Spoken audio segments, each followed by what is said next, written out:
Une voix douce qui a bercé des générations, un sourire éclatant qui a illuminé les rêves d'enfants, mais derrière la magie scintillante de Chantal Goya se cache une vérité déchirante, une blessure profonde qui saigne encore, une vie marquée par des trahisons cruelles, des pertes qui ont brisé son cœur, et des luttes personnelles enfouies sous des couches de velours rose et de paillettes étincelantes.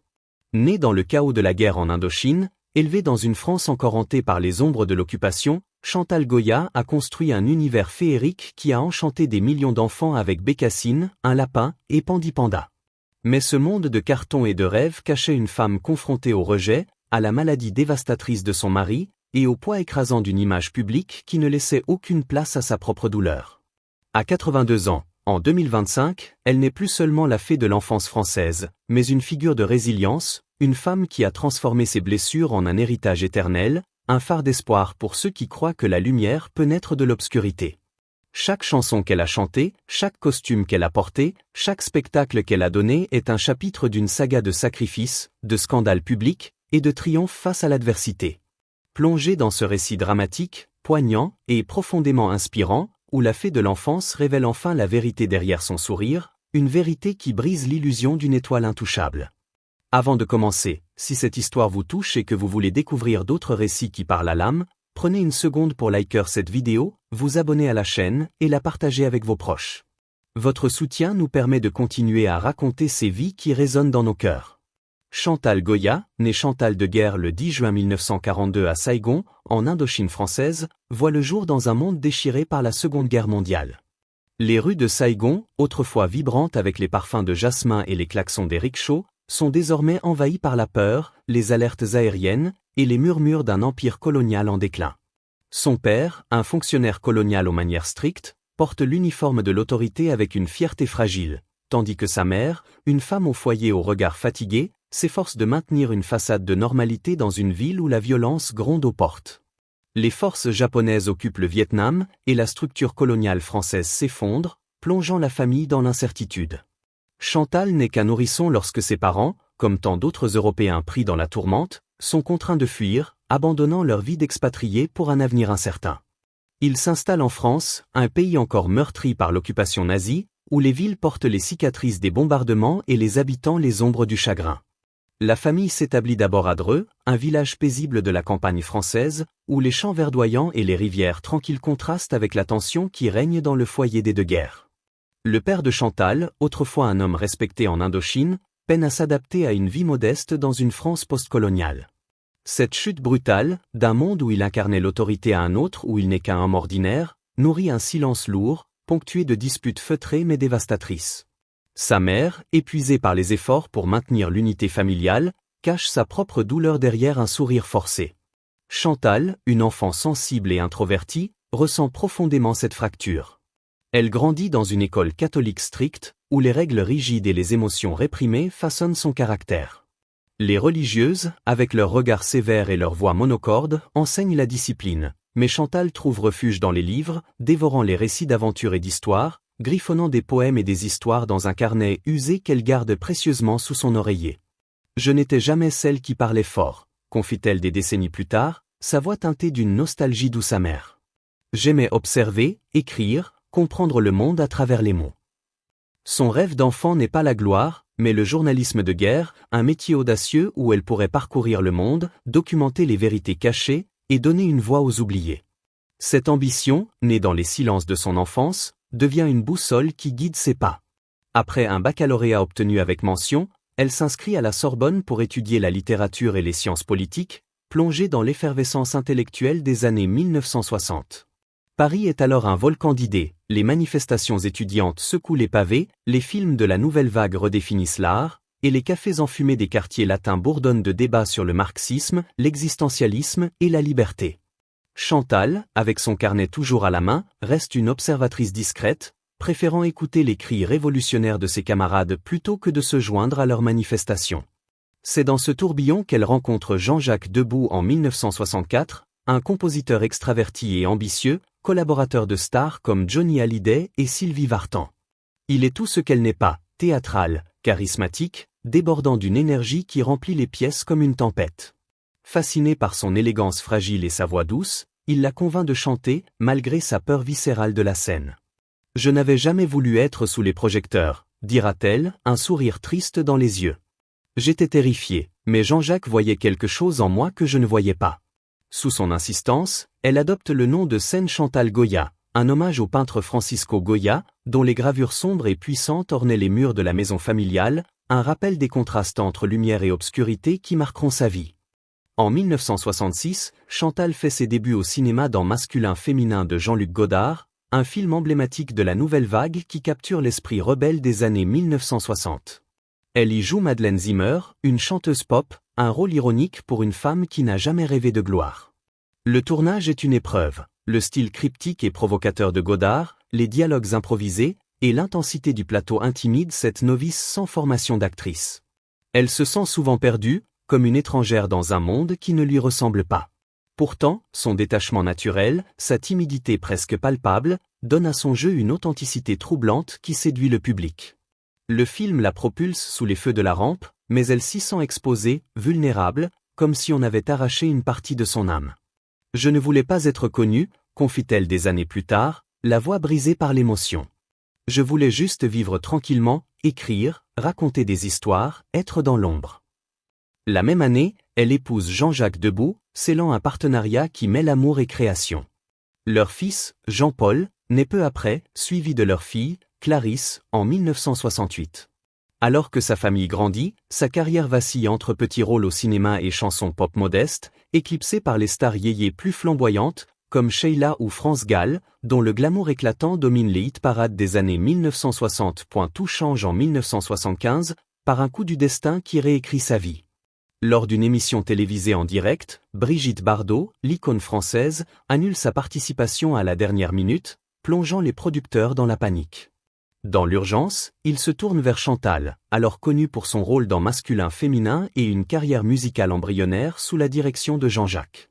Avec presque aucune préparation, elle monte sur scène, le cœur battant, et interprète Adieu les jolis foulards, une ballade tendre sur la séparation, écrite à l'origine pour des enseignants revenant d'outre-mer. Sa voix, simple et sincère, touche une corde profonde dans le cœur des téléspectateurs. Les paroles, évoquant l'amertume d'un départ, résonnent avec une France encore marquée par les bouleversements de l'après-guerre et les déchirures des familles séparées. Les lignes téléphoniques des studios s'emballent, les téléspectateurs, parents et enfants, pleurent devant leurs écrans, bouleversés par cette femme qui, sans artifice, incarne une chaleur maternelle, une douceur intemporelle. En une nuit, Chantal Goya devient une icône, non pas glamour ou provocante comme Bardot, mais réconfortante, universelle, une figure qui semble appartenir à tous, comme une mère aimante chantant des berceuses dans un monde blessé. Ce moment marque un tournant décisif dans sa vie. Jean-Jacques, sentant une alchimie unique dans la voix de Chantal, réinvente son univers artistique. Ensemble, ils créent un monde féerique, un mélange magique de musique, de théâtre et de rêverie, conçu pour captiver les enfants et leurs parents. À partir de 1978, avec La Forêt Magique, leurs spectacles deviennent des événements nationaux, des expériences immersives qui transportent le public dans un royaume de merveilles. Les scènes se remplissent de peluches géantes, un panda souriant, un lapin malicieux, une bécassine au cœur tendre et de décors somptueux, des châteaux en carton, des forêts enchantées, des rivières scintillantes sous les projecteurs. Les personnages, comme Marie-Rose, Bécassine et Pandi Panda, deviennent des icônes nationales, leurs noms gravés dans la mémoire collective. Les chansons « Bécassine, un lapin »,« Allons chanter avec Mickey » sont des berceuses modernes, leurs mélodies simples et leurs paroles joyeuses devenant les hymnes d'une génération. Les billets s'arrachent en quelques heures, les parents font la queue avec des poussettes sous le soleil ou la pluie, et des écoles entières affluent pour assister à ces spectacles où le temps semble suspendu, où l'innocence triomphe des dures réalités du monde. Chantal, vêtue de robes roses éclatantes et de costumes cousus à la main, incarne une fée de l'enfance, un symbole d'innocence dans un monde souvent cruel. Chaque spectacle est une prouesse logistique. Les décors, pesant des tonnes, nécessitent des semaines de répétition dans des hangars froids ou des studios surchauffés. Les costumes, souvent inconfortables sous la chaleur des projecteurs, transforment Chantal en Marie-Rose pendant des heures, parfois jusqu'à l'épuisement. Elle enchaîne plusieurs représentations par jour, le sourire figé, la voix poussée à ses limites, tandis que les enfants dans la salle crient de joie, leurs yeux brillant d'émerveillement. Pour le public, tout semblait fluide, magique, dira-t-elle des années plus tard, la voix tremblante. Mais en coulisses, c'était un marathon, un combat de chaque instant. Les médias la surnomment la chanteuse pour enfants, une étiquette qui l'enferme dans une image de pureté infantile, ne tolérant ni colère, ni fatigue, ni douleur. À 30 ans, jonglant entre la maternité, un mariage complexe, et des tournées épuisantes, elle commence à ressentir le poids de cette façade. Je disparaissais, confie-t-elle dans une interview rare, les yeux voilés par l'émotion. La vraie Chantal, celle qui voulait écrire, raconter des histoires, s'effaçait sous les costumes et les attentes du public. Dans les années 1980, les spectacles de Chantal Goya remplissent des salles prestigieuses comme le Palais des Congrès à Paris, des lieux où les lustres scintillent et les applaudissements résonnent comme un tonnerre. Les productions deviennent de plus en plus ambitieuses, des décors gigantesques, des chorégraphies complexes, des équipes de dizaines de techniciens travaillant dans l'ombre. Les costumes, cousus à la main avec des tissus de velours et des broderies délicates, transforment Chantal en une figure presque surnaturelle, une fée flottant au-dessus de la réalité. Mais cette magie a un coût.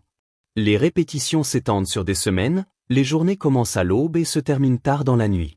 Chantal passe des heures en maquillage, les pinceaux effleurant son visage fatigué, et sous des prothèses parfois lourdes, son corps proteste. Elle enchaîne jusqu'à 3 représentations par jour, sa voix vacillant sous l'effort, mais son sourire reste intact, car elle sait que des milliers d'enfants comptent sur elle. Je me souvenais de mon enfance, de ce sentiment d'être seule, dira-t-elle. Je m'étais juré qu'aucun enfant dans mon public ne ressentirait ça. Mais derrière le rideau pailleté, sa vie personnelle se fracture. Jean-Jacques Debout, son mari et le créateur de cet univers féerique, est à la fois son roc et une source de complexité. Leur relation, tissée d'amour, de créativité et de pression constante, laisse peu de place à la légèreté. Vivre ensemble, travailler ensemble, élever 2 enfants ensemble sous les feux de la rampe est un défi titanesque. Les spectacles, bien qu'adorés, coûtent une fortune à produire et à faire tourner. Des erreurs de gestion, des maladresses administratives, et l'évolution des goûts du jeune public de plus en plus attiré par la télévision et les dessins animés, font que l'argent commence à manquer, malgré des salles combles. Chantal, malgré sa réticence, prend en charge une partie de la logistique, signant des contrats, supervisant les budgets, organisant les tournées. Ces rôles, qu'elle n'a jamais désirés, deviennent une nécessité pour sauver leur empire artistique. Elle passe des nuits à vérifier des chiffres, à répondre à des courriers, à négocier avec des producteurs, tout en continuant à chanter et à danser sous les projecteurs. Puis, dans les années 2000, un diagnostic dévastateur frappe comme une bombe. Jean-Jacques, après des années de fatigue chronique et de santé déclinante, apprend qu'il souffre d'un cancer de la prostate. Les traitements aux radiothérapies, hospitalisation, chimiothérapie sont un calvaire.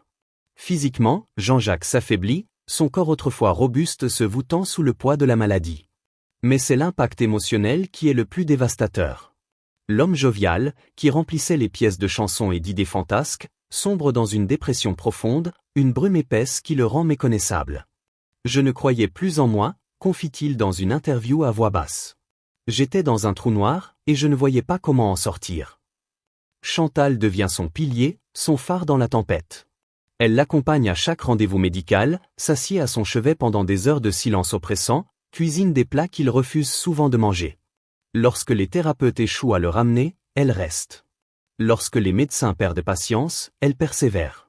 Je l'ai kidnappé, dira-t-elle plus tard avec un sourire triste, un demi-plaisanterie qui cache une vérité profonde, elle l'a arraché au désespoir par un amour obstiné, une résilience forgée dans les épreuves de son enfance. Pendant ce temps, elle continue de se produire, toujours en costume, toujours souriante, interprétant Allons chanter avec Mickey devant des foules en liesse. Les enfants dansent dans les allées, les parents chantent en chœur, mais personne ne voit l'effondrement silencieux en coulisses. Ses propres besoins, sa propre peine, restent enfouis sous une façade maîtrisée. Ses enfants, Jean-Paul et Clarisse, désormais adultes, suivent leur propre chemin, et la maison semble plus vide que jamais. Après des spectacles, Chantal rentre chez elle, s'assied seule dans sa cuisine, un thé refroidissant entre ses mains, se demandant si Jean-Jacques parlera ce jour-là. Sa voix, si joyeuse sur scène, porte des fêlures dans l'intimité. Pourtant, elle persévère, car s'arrêter serait admettre la fragilité de tout ce qu'elle a construit.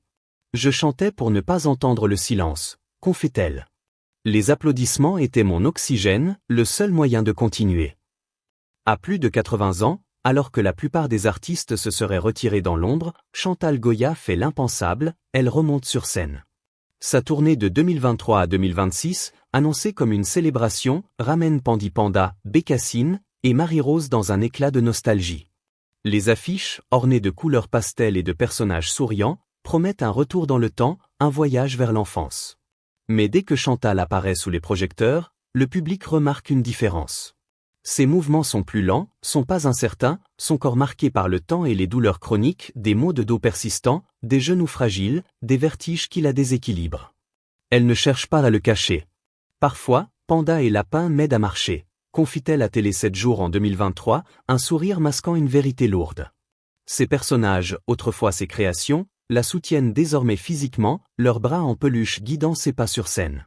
Le symbole est bouleversant. La femme qui a bâti un royaume de merveilles pour les autres s'appuie littéralement sur ses propres rêves pour tenir debout.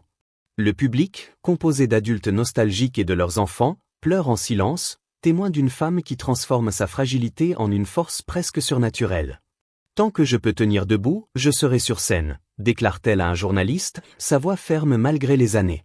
Ce n'est pas une question d'argent, ni même entièrement d'héritage. Il s'agit de liens, de connexion.